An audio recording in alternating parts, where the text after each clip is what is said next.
Hello everybody, my name is Norris. I'm a fitness industry veteran and the co-founder of Carousel Boxing. Carousel is an intelligent audio exercise coaching app. I had a really successful career in fitness, working my way up from club manager to board director. And I worked for some of the biggest health club chains in the UK, so I understand the fitness space really well. And there is a problem. Let's go back to the beginning if we can. Sorry to mess it up. Yeah, okay, we know who I am.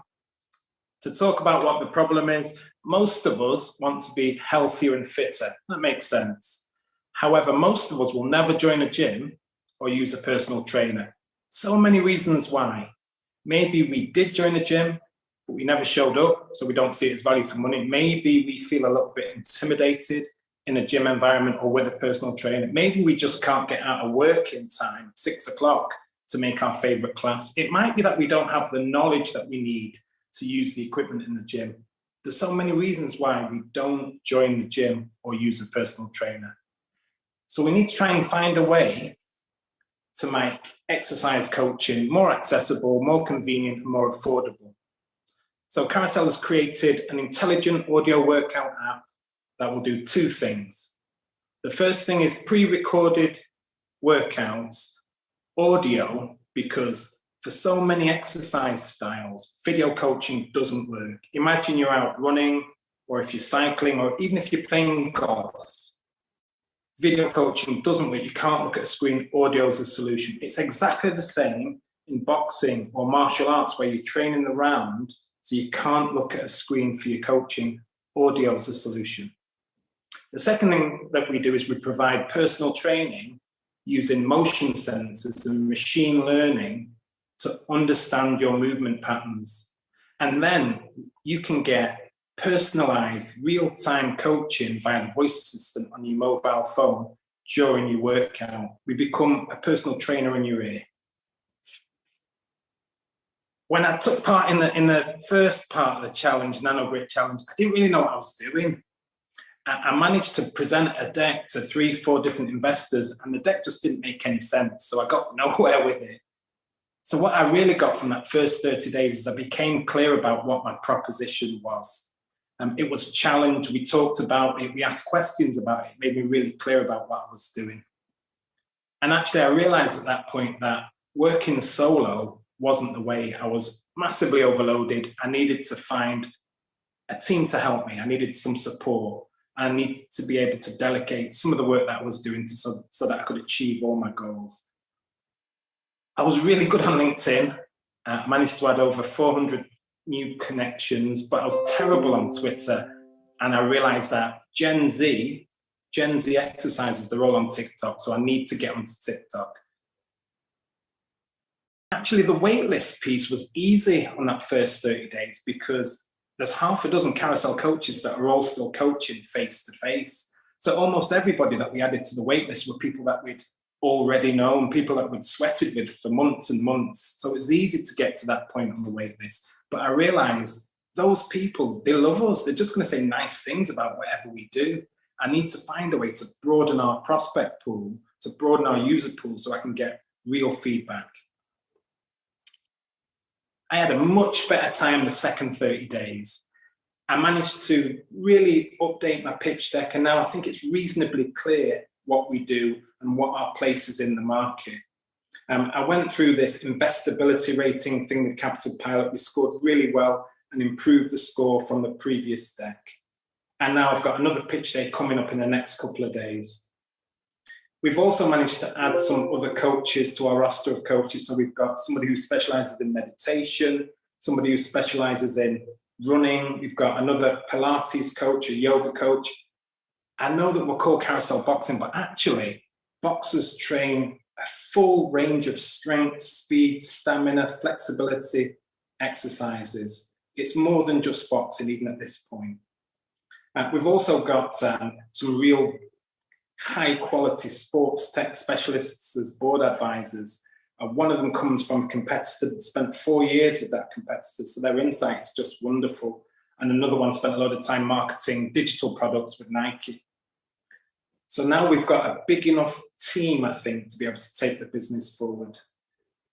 We made loads more connections on social this second time around with the bootcamp, and actually they were much more targeted.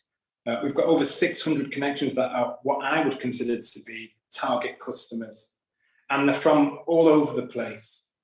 And we've also had some really good stuff come out of LinkedIn. So an agency that specializes in TikTok, not my skill set, is going to create 30 days of content for us to sort of kickstart our TikTok campaign. And actually, although we only added another 100 or so people to the waitlist, I think they're far more indicative of the traction we've got because they're completely new. I don't know them from Adam. And they've just seen the content that we've posted and become interested in what we're doing. 4 of those new leads are actually gyms, so we can go beyond just selling to a single customer and start to sell to enterprise. I've realized that the way forward for us is to find a way to build a community so we can give them something before we try and sell them something. So that's kind of one of the key next stages for us to build an online community where we can add a bit of value to the target market. We've also managed to get a connection on LinkedIn with an influencer agency that specializes in gym and lifestyle, and they're going to put a review on their website as soon as we're ready to launch. We're there or thereabouts with our beta build. We'd expect it to go live in the next 3 or 4 days in the App Store. So that looks like a crazy slide. The next 3 months, the overall objective is to get 300 users who can give us some really useful, timely feedback on what we've built. The first month's actually about trying to onboard the waitlist that we have and adding some tutorial content so we can take people who have never done these exercises from 0 to sort of 6, 7 out of 10. And that way they'll enjoy the content that we've got on the app so much more.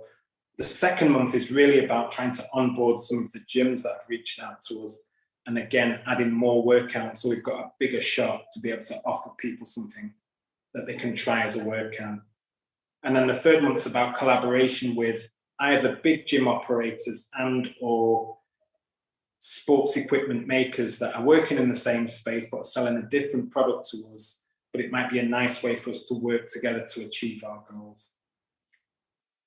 Looks like a hectic 3 months. Thank you for listening to the presentation. Look out for the iOS app when it launches in the next few days. Thank you, Norris. I see in the comments in the YouTube broadcast, John is going to be, seems like he's going to be a first user. He says, can't wait to try it out.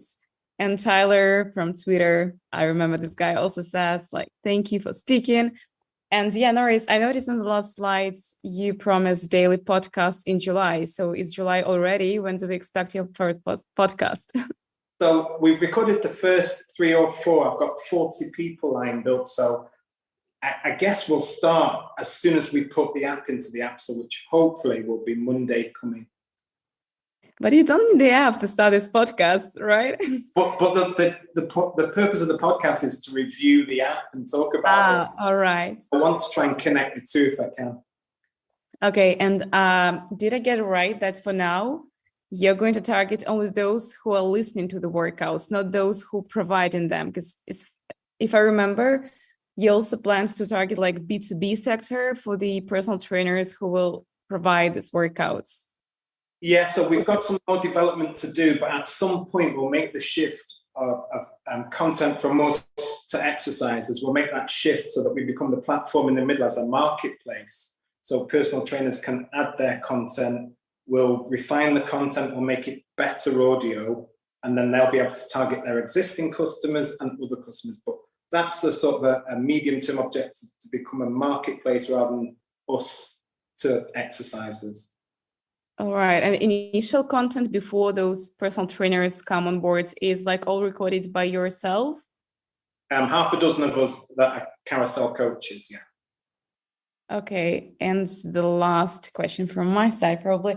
You mentioned that once you build a community, you're going to sell something, like sell additional values. What are those values that you're going to monetize in your app? So the idea of the community, that's the sticky piece for us in the app. So hopefully if John wants to train with one of his team or some of his friends from work, he'll be able to form his own little community, user to user, so that they can train together. So that's how we see the community working for the product. But actually the community is broader than that. It's about bringing lots of trainers, personal trainers, boxing coaches, sports trainers together and helping them, giving them some guidance on how they might grow their business, improve their content, build in public, that sort of thing. Yeah, and I also think that you'll get more insights while you'll be talking to the users, reviewing the app, getting the feedbacks. Maybe it will help you to come up with those features that are going to be most valuable and easily sellable to them. Yeah, good strategy. Thank you, Norris. Great results. Great job. And thanks for your energy as always.